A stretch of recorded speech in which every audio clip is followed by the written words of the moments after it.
Khan Sanjeevi, doctorant en énergie à l'ADEME, a partagé son écran pour nous présenter sa présentation sur l'évaluation expérimentale du potentiel de la climatisation par eau de mer en climat tropical.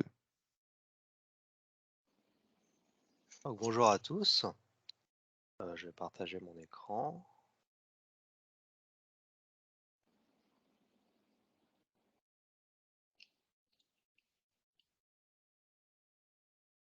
Tu peux me dire, Marin, si c'est bon? C'est bon, on le voit bien. C'est bon. Ok, très bien, je vais me présenter. Moi, c'est Kanan Sanjeevi, je suis doctorant en début de deuxième année, donc à l'ADEME et à l'Université de la Polynésie française. Donc moi, je vais vous présenter un travail que j'ai présenté en congrès et qui s'est transformé en publication en journal il n'y a pas très longtemps, donc sur l'évaluation expérimentale du potentiel du SWAC en climat tropical.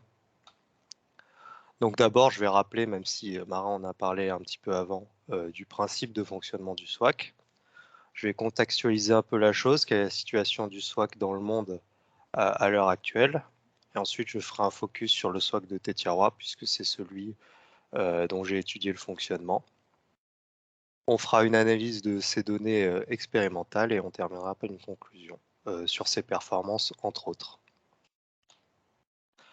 Alors le SWAC, je le rappelle, c'est basé sur le free cooling. Donc on va climatiser avec une source froide, contrairement au système de climatisation conventionnel où on vient climatiser en jetant la chaleur d'une pièce dehors par un cercle compression de vapeur. Donc dans un système SWAC, on a trois parties. On a une boucle primaire, donc une boucle eau de mer. On va puiser de l'eau en général à 1000 mètres de profondeur. L'eau est à une température de 5 degrés. Cette eau, elle va remonter dans un pipeline via une pompe jusqu'à un local technique par lequel cette eau, elle va transiter dans des échangeurs de chaleur pour récupérer son froid. Une fois qu'on a récupéré son froid, cette eau, on va la rejeter dans la mer, là où on l'a prise, à peu près 20 à 30 mètres de profondeur. On est à une température de retour d'à peu près 11 voire 13 degrés, plutôt 11 en général. Le froid qu'on a pris va être distribué dans les bâtiments via un réseau de distribution, c'est ce qu'on appelle la boucle secondaire. Et traditionnellement, ce régime, il est en 7-12, c'est-à-dire qu'on a 7 degrés en eau froide en départ vers les bâtiments à climatiser, on a 12 degrés en retour une fois que le froid a été distribué. Donc le SWAC dans le monde, qu'est-ce que c'est? Ça, c'est l'état de l'art en termes de publications scientifiques. C'est un état de l'art qui datait de 2016. Donc on est sur 5 installations SWAC opérationnelles. Par contre, on va faire une distinction. Il y en a 3, donc celles en Corée du Sud, au Japon et à Hawaï, qui sont essentiellement dédiées à l'étude de l'OTEC. L'OTEC, c'est en français l'énergie thermique des mers. Donc globalement, c'est un SWAC couplé à un ORC, un cycle organique de Rankine, où notre but, ça ne va pas être de produire du froid, ça va être de produire de l'électricité avec la différence de température entre les eaux de surface et les eaux profondes. Les deux installations SWAC qu'il y avait en 2016, c'est celle de Bora Bora et de Tetiaroa, donc toutes les deux en Polynésie française. Donc on est sur une installation SWAC seule, donc qui a pour but de produire du froid et pour des bâtiments réels. Dans le cas de ces deux îles, on est sur deux hôtels du groupe Pacific Beachcomber. À cela, on peut ajouter deux installations, donc avec un procédé analogue, sauf qu'on se sert d'un lac comme de source froide. Donc ces deux installations, elles sont au Canada et aux Pays-Bas, qui servent à climatiser des bâtiments tertiaires. On va cependant noter que le climat y est tempéré, donc les enjeux en termes de besoins en climatisation sont nettement plus faibles qu'en climat tropical. On voit qu'on a beaucoup de projets dans le monde qui sont freinés. On pense notamment à la Réunion, aux Caraïbes, à la Colombie. Ces freins, ils sont dus en majorité au fort coût d'investissement du SWAC et sûrement un manque de connaissances sur la technologie, un manque de confiance qui fait que les investisseurs sont assez frileux. Donc en Polynésie française, on est assez pionnier en termes de SWAC puisque on a 3 installations. Donc la première, celle de Bora dont je vous parlais tout à l'heure, qui a fonctionné pendant 10 ans, de 2006 à 2016, et dont le pipeline de puisage a lâché, puis a été remplacé en mai de cette année. Donc, cette installation, elle n'est pas instrumentée, ce qui fait qu'on ne peut pas en connaître précisément le fonctionnement. Contrairement à celle de Tetiaroa, qui a été instrumentée par l'université et par l'ADEME en février de l'année dernière, et dont je vais vous parler plus en détail plus tard dans cette présentation. Il y a aussi la toute nouvelle installation SWAC de l'hôpital du Taoné, donc à Tahiti, qui est en marche depuis juillet 2022 avec une puissance froid de 6 MW froid, hein, le plus gros SWAC qui est jamais construit au monde, et qui est instrumenté nativement. Ces 3 SWAC ont été mises en œuvre par la société Aeraro, et vous aurez l'occasion de discuter, enfin d'entendre un peu David Ouari qui est présent ce soir, enfin ce matin pour vous avec nous. Donc de ce constat, l'idée est venue pour l'université d'effectuer un retour d'expérience détaillé sur une installation fonctionnant dans des conditions réelles. Donc dans notre cas, c'est le Brando, et l'objectif de tout ça, c'était de déterminer avec précision les performances du SWAC, donc basées sur des mesures, sur une installation réelle et non pas des résultats de modèles. L'installation SWAC de Tetiaroa, c'est celle-ci. Alors, quelle différence avec le schéma de principe que je vous ai présenté précédemment? On voit qu'on a 3 pompes primaires, 3 pompes secondaires et 3 échangeurs. Et en rouge sur le schéma, vous voyez les points de mesure.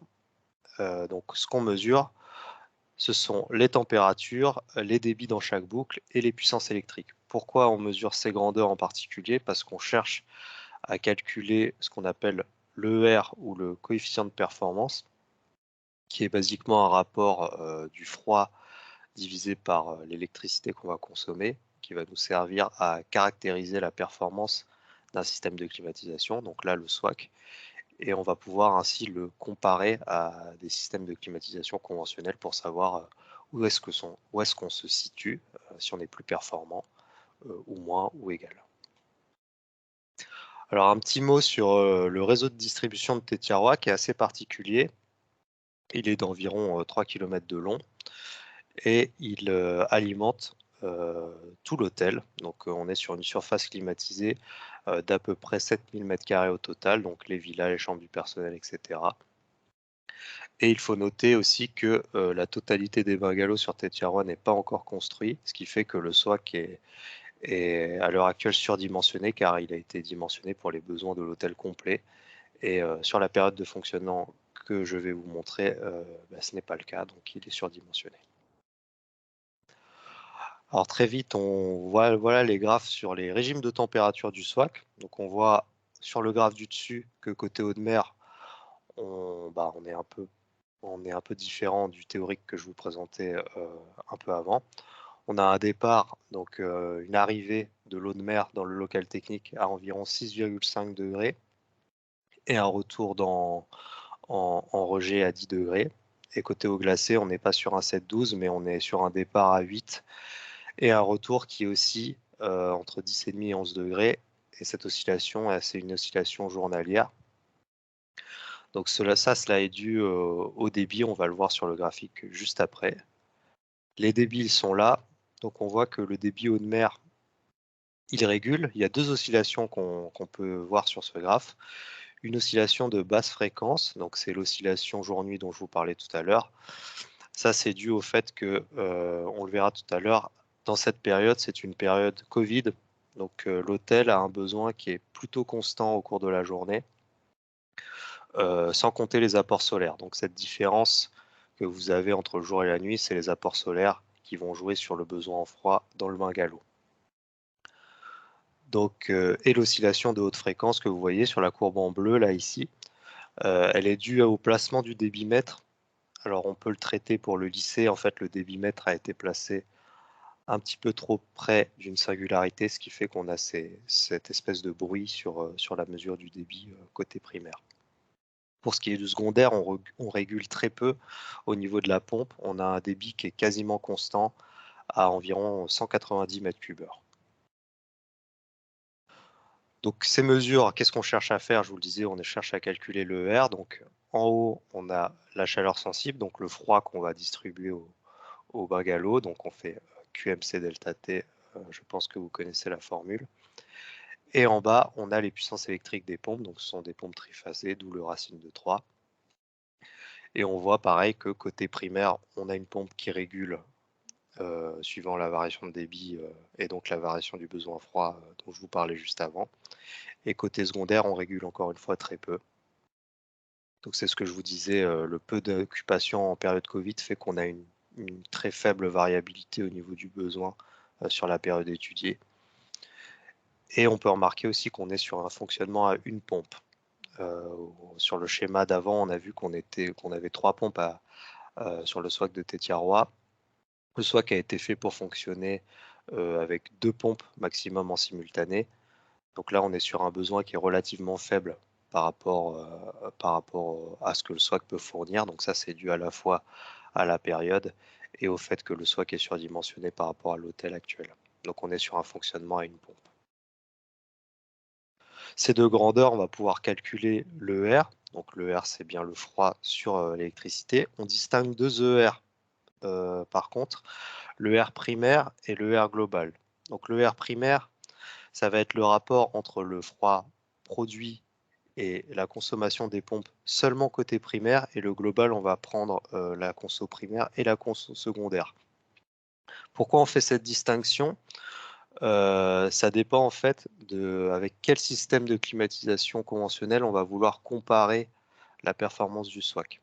Si par exemple on va comparer un système de type split qui n'a pas de boucle de distribution, on va prendre la valeur de ER global, donc c'est celle qui est de 15 à 20. Car comme le split system n'a pas de boucle de distribution, si on veut faire une comparaison qui ait du sens, il faut qu'on la prenne en compte pour le SWAC.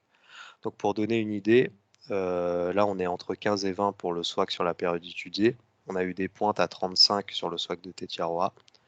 Au maximum, ce qu'on peut espérer d'une climatisation de type split, c'est un ER de 4 à 5 pour les meilleurs systèmes. L'ER primaire, il est entre 125 et 150, donc ça c'est si on exclut la boucle de distribution. Cette valeur, on va plutôt la comparer au système de climatisation centralisé, donc typiquement les groupes d'eau glacée, chiller. Pourquoi? Parce que de toute façon, ces solutions conventionnelles auront un réseau de distribution, puisqu'il faudra de toute façon emmener l'eau glacée jusque dans chaque point où on veut faire de la climatisation. Donc dans les deux cas, on aura le même réseau de distribution, puisque le réseau de distribution ne dépend pas de la technologie de climatisation qu'on utilise, mais du bâtiment qu'on cherche à alimenter. Donc on remarque qu'il y a une grosse chute entre les deux ER, et c'est normal puisque le réseau d'eau glacée, comme je vous le disais tout à l'heure, il est très grand, et donc les consommations au niveau des pompes sont très grandes aussi par rapport aux primaires. Donc là, je vous ai présenté une petite séquence. Le retour d'expérience, il a été détaillé sur un fonctionnement de 3 ans, donc de avril 2018 jusqu'à 2021 dans un premier temps, donc avec des valeurs journalières, donc ce sont des relevés de compteurs, donc de besoins froids, de conso électrique pour avoir le ER, et une analyse plus fine avec l'instrumentation dont je vous parlais juste avant, donc celle-là sur un an entre mars 2021 et mars 2022, avec une constante de temps beaucoup plus réduite puisqu'on a sur un pas de temps d'acquisition d'une seconde moyennée sur la minute puis moyennée sur l'heure.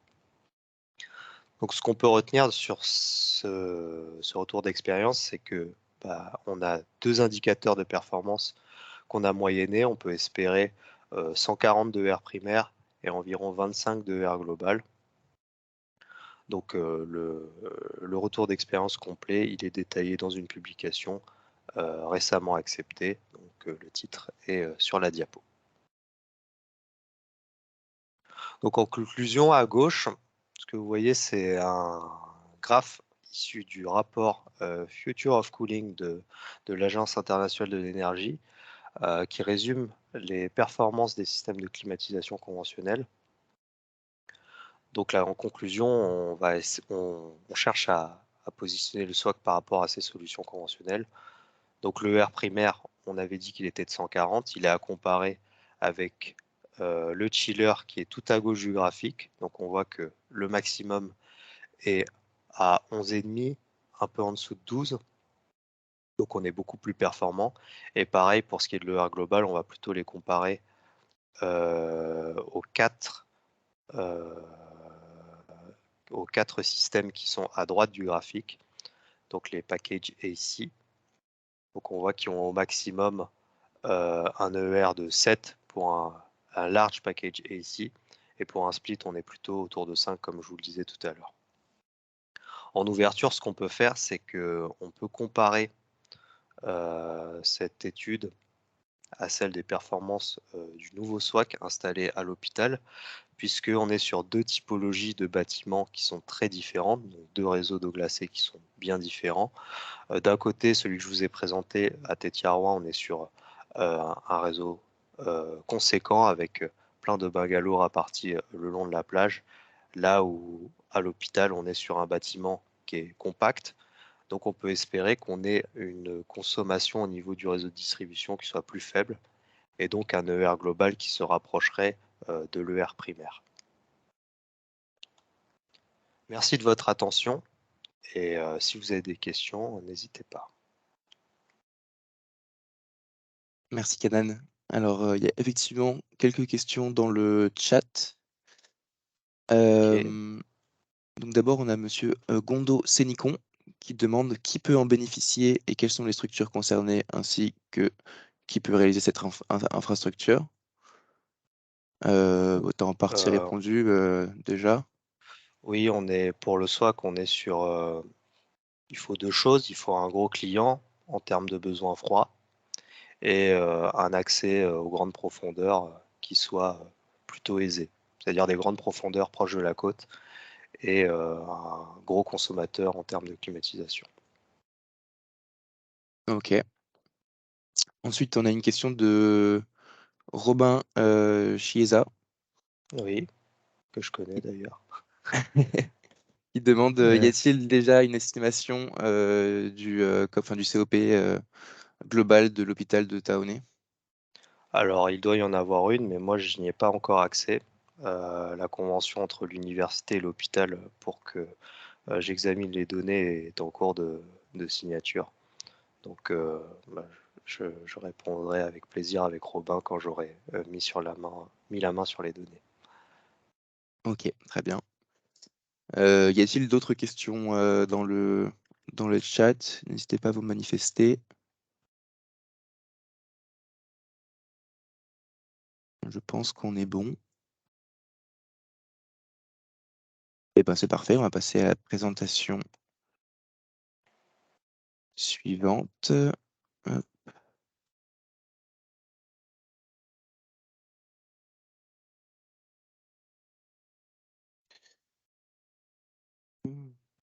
Je crois qu'il y a une question qui vient d'arriver.